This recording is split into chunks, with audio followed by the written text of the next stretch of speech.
एक महात्मा ने बताया, अगर मनुष्य कुत्ते को रोटी खिलाने के 8 फायदे जान जाए तो कभी दुखी नहीं होगा। महात्मा ने बताया, कुत्ते को एक टुकड़ा रोटी खिलाने से क्या फल मिलता है। एक समय की बात है, एक जंगल में एक महात्मा उपदेश दे रहे थे।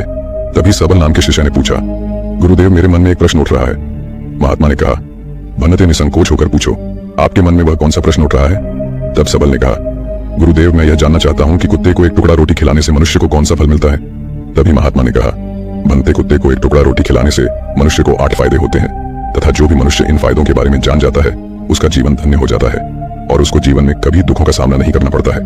जो भी मनुष्य पृथ्वी लोक पर कुत्ते को एक टुकड़ा रोटी खिलाता है उसे 8 फायदे होते हैं और वह जीवन भर सुखी रहता है और उसे मृत्यु के बाद मोक्ष की प्राप्ति होती है।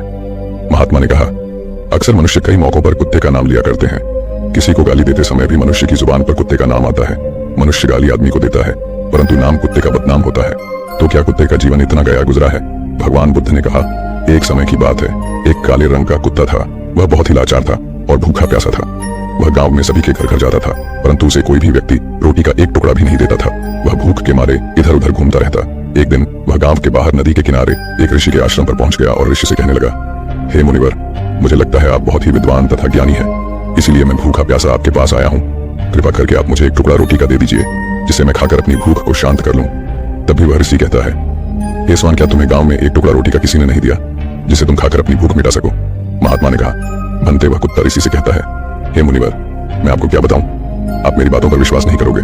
तभी वह ऋषि कहता, हे स्वान, तुम बताओ, तुम्हारी बातों पर मैं विश्वास अवश्य करूंगा, मुझे तुम बहुत ही लाचार दिखाई पड़ते हो। तभी वह कुत्ता कहता है, ठीक है मुनिवर, मैं तुम्हें अपनी बीती बताता हूँ। महात्मा ने कहा, कुत्ता ऋषि से कहता है, हे मुनिवर, दुनिया के लोगों, हम पर रहम करो। हमारा कोई घर नहीं होता है, कोई आसरा नहीं होता है, कमाकर खाना हमें नहीं आता है, हमें वस्त्र भी पहनने का ज्ञान नहीं है, इसलिए सर्दी गर्मी और बरसात में हम ऐसे ही घूमते रहते हैं, हमें पढ़ना लिखना भी नहीं आता। महात्मा ने कहा, वह कुत्ता कहता, मुनिवर, आपकी तरह हमें अनुशासन नहीं आता, हमें आपकी तरह बोलना नहीं आता, यह हमारा दुर्भाग्य ही समझिए, परंतु हमें आपकी तरह भूख भी लगती है, चोट लगने पर हमें आपकी तरह पीड़ा भी होती है, हमें आपकी तरह रोना भी आता है। बस इन्हीं 3 कामों में हम आपकी बराबरी करते हैं, इसलिए हम पर दया दिखाइए, हमें और कष्ट मत दीजिए। ईश्वर ने तो हमें वैसे भी कष्ट देकर ही भेजा है, ऊपर से आप लोग हमें परेशान करते हैं। हम आपकी तरह मनुष्य नहीं है, हम पर अधीन जीव हैं। जब हमारा जन्म हुआ उस समय हमारे आंख कान बंद थे, कह नहीं सकते कि उस समय आपके जन्म पर जैसे नाच गाना होता है, बाजे बजते हैं, खुशी मनाई जाती है, हमारे जन्म पर भी यह सब हुआ होगा। हमारे जन्म पर किसने खुशी मनाई होगी। हम जिस बिछौना पर थे वह रुई का नरम तो था, सर्दी बिल्कुल नहीं लगती थी। मैं मन में सोच रहा था कि किसी बड़े घर में पैदा हुआ हूँ, लेकिन जब हमारी आंख खुली तो मैंने देखा कि हमारी माँ, जिसे आप लोग कुतिया बोलते हो, वह अपने 5 बच्चों को छाती से चिपका कर एक राख के ढेर में पड़ी थी। हम 5 भाई थे, बाकी 4 भाई तो लाल और भूरे रंग के थे, मैं अकेला ही काले रंग का था। सबसे छोटा मैं ही था, इसलिए कमजोर था। मेरी माँ हम लोगों के पास कम ही आती थी क्योंकि उसे भी अपने भोजन की व्यवस्था करनी पड़ती थी। यदि वह ना खाती तो हमें दूध कहां से पिलाती। उस एक माँ पर हम 5 भाई निर्भर थे। वह बेचारी अपने भोजन के लिए इधर उधर दौड़ती रहती थी। कभी भोजन मिल भी जाता था, कभी नहीं भी मिलता था, लेकिन वह हमेशा हम 5 का बड़ा ख्याल रखती थी। आखिर वह हमारी माँ थी। वह रात भर जागकर गांव की रखवाली करती थी। किसी की मजाल नहीं थी कि कोई अनजान आदमी बुरी नीयत से गांव की तरफ भी झांक जाए। दूसरे गांव के कुत्ते भी हमारी माँ के डर से गांव में नहीं आते थे। गांव के किसी किसान के खेत में कोई जानवर खड़ी फसल खाने आते तो हमारी माँ उसे दौड़कर भगा देती। गांव वालों के लिए इतना सब करने के बाद भी कोई मनुष्य तो हमारी माँ को भोजन तक नहीं देता था। भोजन के लिए हमारी माँ को मजबूर होकर छीना झपटी करनी पड़ती थी। कई बार तो लोग उसे लाठी डंडों से पीट पीट कर भगा देते थे। बेचारी उस दिन भूखी प्यासी रहकर पेट की आग से जलती रहती थी। महात्मा ने कहा, वह कुत्ता कहता है, हे मुनिवर, आखिर भूख तो हमें आपकी ही तरह लगती है, ऊपर से उसे अपने 5 बच्चों की चिंता भी लगी रहती थी। आखिर माँ जो थी भूख उसे चैन से बैठने नहीं देती थी और गांव वालों का भी उसे देखकर हृदय नहीं बसीजता था।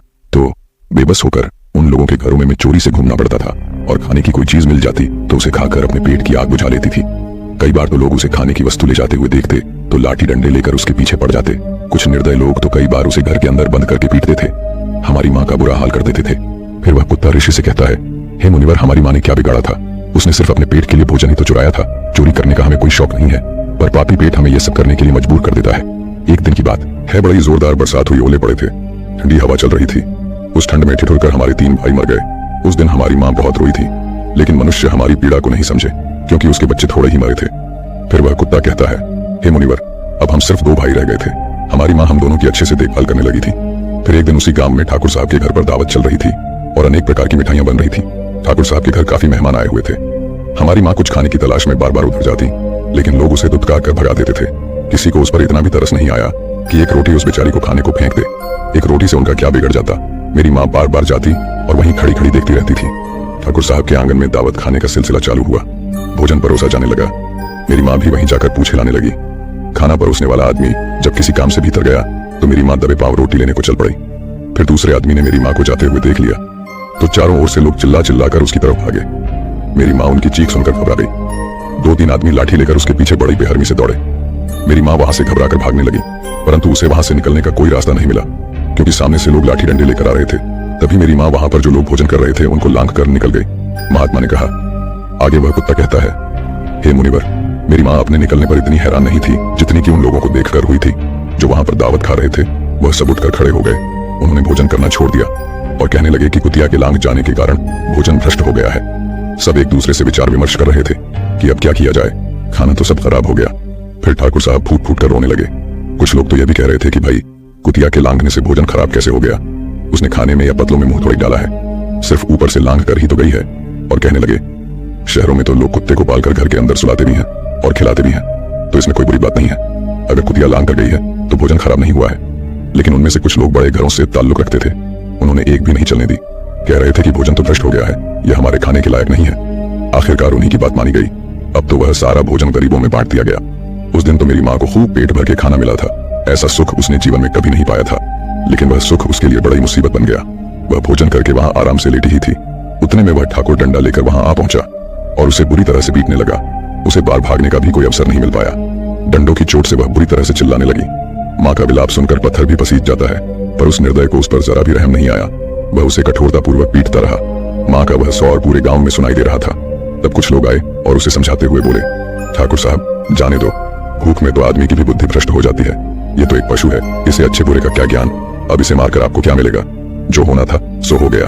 लोगों के समझाने के बाद उसने हमारी माँ को पीटना बंद किया। माँ ने आकर सारी कहानी हम दोनों भाइयों को सुनाई। हमने सोचा कि कितना कष्ट भरा है हम कुत्तों का जीवन। आदमी एक रोटी के टुकड़े के बदले एक चोर की जितना पीटता है। बेकार है ऐसे लोग जो हम लोगों की पीड़ा को नहीं समझते। महात्मा ने कहा, वह कुत्ता कहता है, हे मुनिवर, एक दिन की बात है, उसी गांव के बाहर एक ब्राह्मण आकर ठहरा हुआ था। उसने अपने भोजन के लिए एक जगह चूल्हा बनाया और उस पर दाल बनाने के लिए रख दी। उसके बाद आटा गोद कर रख दिया। वह वहीं पास में कुएं पर पानी लेने चला गया। इधर कहीं से मेरी माँ भी घूमती हुई वहीं पहुंच गई। उसने आटे को देखा तो सोचने लगी कि शायद इस आटे का कोई मालिक नहीं है। यही सोचकर वह उस आटे को खाने लगी। उधर उस ब्राह्मण ने कुएं के पास से देखा कि उसका आटा एक कुतिया खा रही है, तो वह बड़ा दुखी हुआ।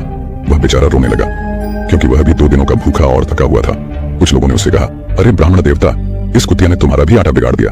कल तो इसने ठाकुर साहब की पूरी रसोई बिगाड़ कर रख दी। ब्राह्मण दुखी होता हुआ बोला, भाई, मुझे क्या मालूम था यह दुष्ट कुतिया मेरे आटे को खाने के लिए हाथ लगाए बैठी है। ब्राह्मण ने ना आव देखा न ताव लाठी लेकर उस कुतिया के ऊपर टूट पड़ा। माँ उस आटे को ठीक से खा भी नहीं पाई थी, पर उससे ज्यादा की उस पर लाठी बरस गई।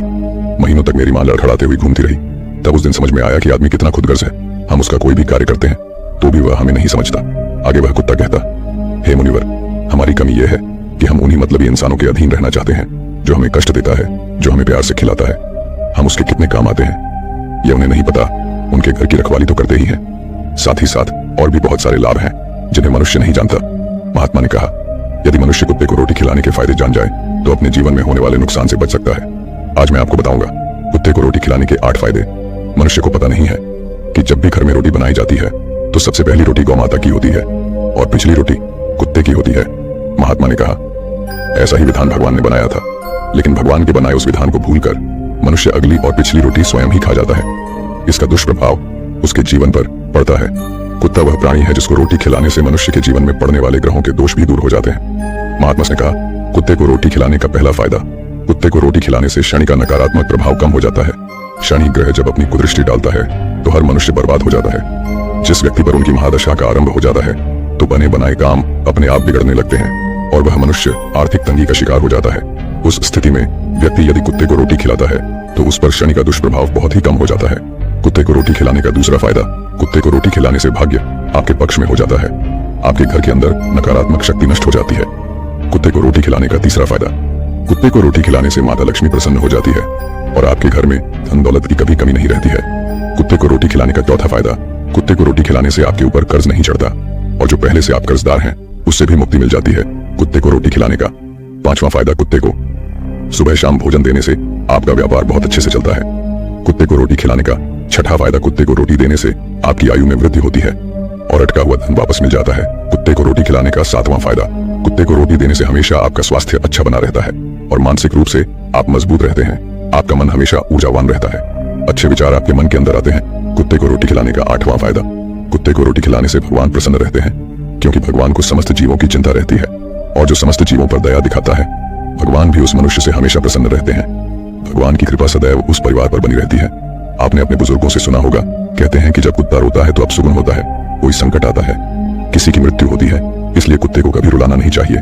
इस प्रकार से महात्मा ने सबल को कुत्ते को रोटी खिलाने के 8 फायदे बताए, और जो भी मनुष्य कुत्ते को रोटी खिलाता है तो उसे इन 8 फायदों का फल प्राप्त होता है। वीडियो अगर पसंद आया हो तो वीडियो को लाइक और हमारे चैनल टाइम इंस्पायर्ड को सब्सक्राइब करें और अपने दोस्तों के साथ शेयर करें। धन्यवाद।